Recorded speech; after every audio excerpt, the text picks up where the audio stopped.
Hello mga Mars! Gusto ko ipakita sa inyo ang aking ipon challenge ngayong 2024. Bali, ito ay inumpisahan ko noong January 1. Plano ko itong buksan ng January 2, 2025 para titingnan ko kung magkano yung sa loob ng isang taon. Wala naman specific na amount. Pero gusto kong makita sa loob ng isang taon kung magkano ang aking maiipon. Sa bagay, ako naman po talaga mga Mars ay mahilig naman po talaga akong mag-ipon mapa barya, mapa mga papel. Yan, meron na passbook sa Alcansya. Basta nakahiligan ko na po yun. Kahit nung bata pa po ako, kahit yung sa mga pulbo na walang laman, yan, binubutasan ko yan. Tapos nagtitinda ako noon ng halimbawa, nagtitinda ako noon ng ice candy.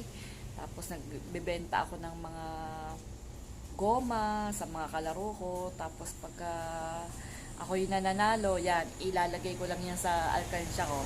Tapos may pambili na ako ng tinapay noon. Hindi na ako nangihingi sa nanay ko. Hanggang sa pagtanda, hanggang sa paglaki na naging habit ko na rin yun. Na hindi ako masyadong magastos. Lalo na kung mga hindi naman kailangan, yun, yung mga talagang kailangan. At saka sa pagkain, yan. Diyan ako, umaano rin ako. Pero pagka yung mga hindi naman kailangan, pag ako kasi may nabili na hindi ko kailangan, nagsisisi ako dun eh. Pagka yung, sabi ko, bakit mo nga ba ito nabili? Hindi kailangan. Yun. Yan, ipapakita ko po sa inyo. Dito po nakalagay ang aking ipon challenge. Actually, ito nga po pala, maikwento ko lang po sa inyo, ma-share ko. Ito po, ito po, meron pang isang alkansya dito. Ito po ay sa mister ko, sa asawa ko po yan. Nag-iipon din po siya ng mga 20-20 na buo. Yan, medyo mabigat-bigat na. Kasi, ayan naman ay hindi daw niya pupunuin. Basta makabili lang, maging 2,000 lang daw yan. Ibibili daw niya nung yung mixer yung sa sound. Yan. Ako naman, hindi naman niya alam na meron naman akong ipon. Kasi, dito lang nakalagay. Yan. Dito nakalagay sa rep. Hindi niya aakalain na may ipon ako dito sa rep na.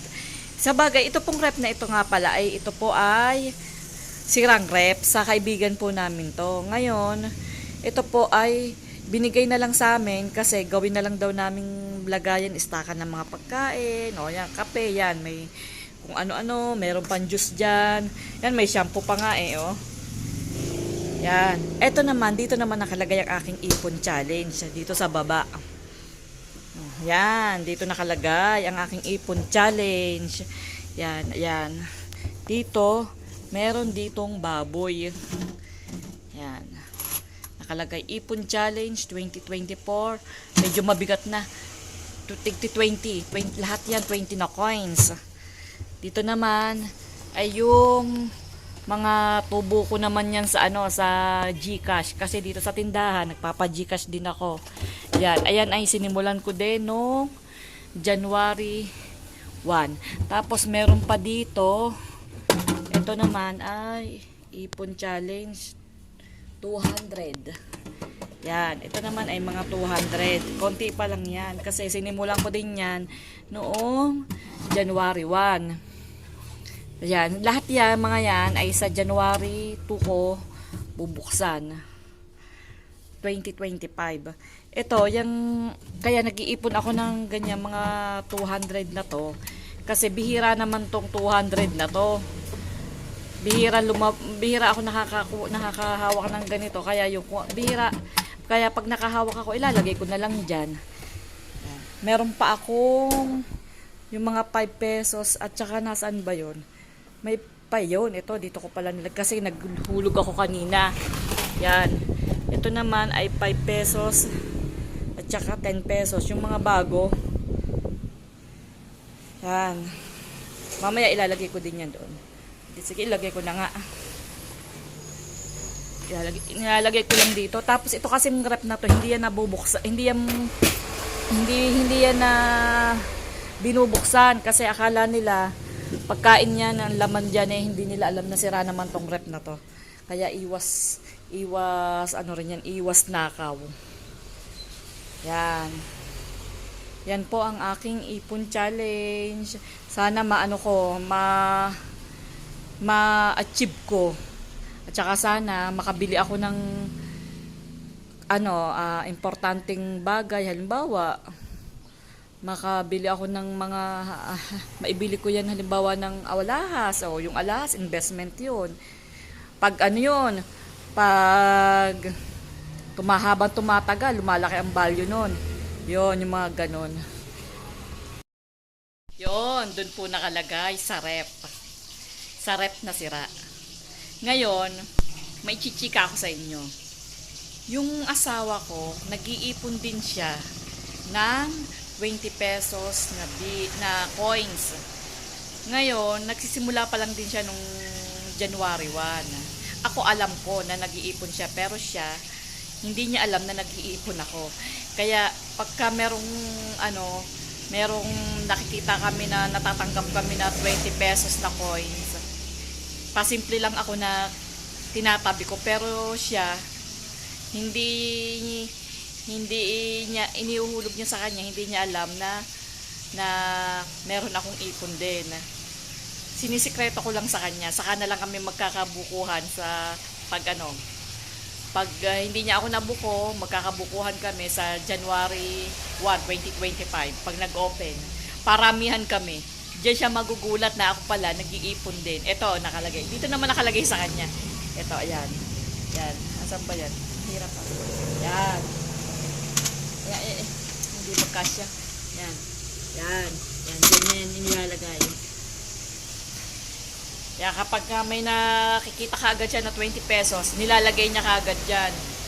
Hindi niya alam na ako nagtatabi din para sa akin na hindi naman niya alam. Kaya akala niya wala siyang kahati sa pag-iipon ng 20 pesos. Pero 20 pesos lang ang kanyang iniipon. Yun. Yun lang po na i-share ko lang. Nakakatuwa lang kasi kailangan din talaga natin yan Kailangan nating mag-ipon. Hindi tayo po gastos na lang ng gastos. Kung hindi naman kailangan, wag na natin bilhin. Ang kaunahin natin, yung kailangan natin. Unahin natin yung needs kaysa wants. Kasi para pag in case of emergency, meron tayong madudukot, hindi na tayo lalapit sa tao. Minsan lalapit tayo sa tao, tapos hindi naman tayo papahiramin kahit alam natin na meron. Kaya mas maganda matuto tayong mag-ipon. Yan po kasi talaga basta simula po bata pa ako. Yan, talagang ako nahilig talaga ako sa pag-iipon ayun nga, yun mabuti na lang at naman ako din siguro sa nanay ko kasi yung nanay ko mahilig din yung mag-ipon Tapos ako naman yun, basta hindi ako pumapayag kahit wala kaming masyadong pinagkakakitaan. Simula't simula, gusto ko talaga may alkansya ako o kaya kung wala alkansya o kaya passbook, ganyan. Ayan din ang tinuturo ko sa mga anak ko. Kaya naiinis ako pagka yung nakikita ko yung mga anak ko na gumagastos na wala namang kapararakan yung ginagastos nila. Sabi ko sa kanila, ang tinuturo ko sa kanila, mag-iipon kayo kasi para yan sa future ba.